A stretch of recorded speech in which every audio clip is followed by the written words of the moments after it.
Junior Minister of Trade and representative for the 8th District, Marlon Penn, says while the one-year-old National Health Insurance Scheme, NHI, has had some hiccups, it needs to be given a chance to have the impact on the populace of which it's capable.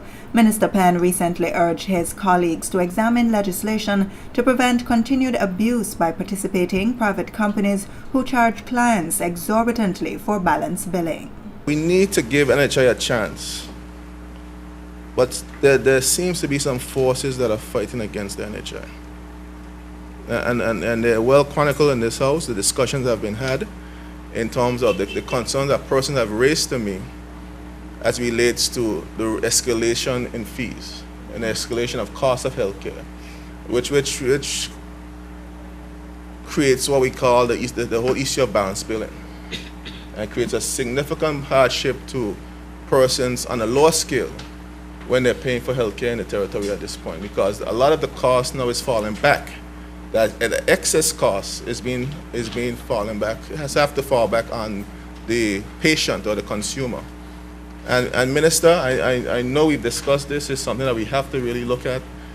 It's an issue that many countries have had to deal with. Even in the U.S. right now, I know there's a Fair Pricing Act that was launched in California to try to help deal with these type of issues. I think we need to look at similar legislation to ensure that the systems that we create to help our people and build this nation and build our health services industry are not abused. Representative for the 2nd District, Melvin Turnbull, made a similar case during the 2017 budget debate, claiming that private healthcare providers and insurance companies were trying to, as he put it, destroy and even cripple the NHI by doubling their rates in some cases once the health insurance scheme took effect. Mr. Turnbull said if this quote-unquote greed isn't corrected, the territory could end up in a more dire situation than existed before NHI was introduced. NHI comes into play, Madam Speaker, in 2016.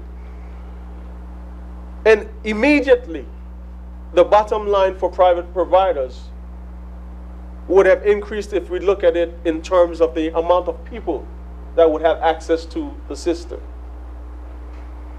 So whether you were at $200 at 15,000 people, now you would have been at $200 at 30,000+ persons. At the onset of NHI, Madam Speaker, private providers started increasing their rates outside of the recommended 5%. To even in some cases double their rates. So now you have NHI covering the amounts to which they have agreed to pay.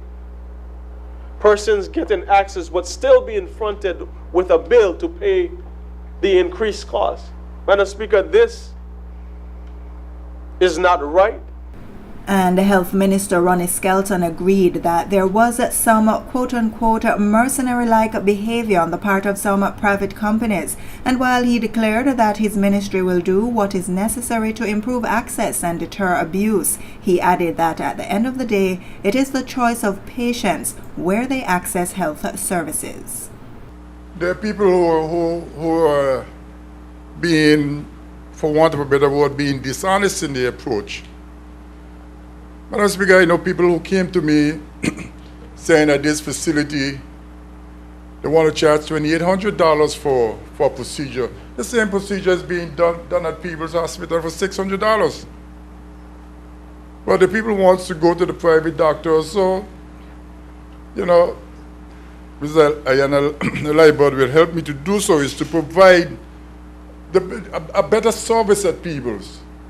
And I think we're on the road to doing these things. And if we do that, then people have choices, and it will pull prices down. Failing that, then we need to do legislation and make, you know, stop people from just being mercenary, so to speak.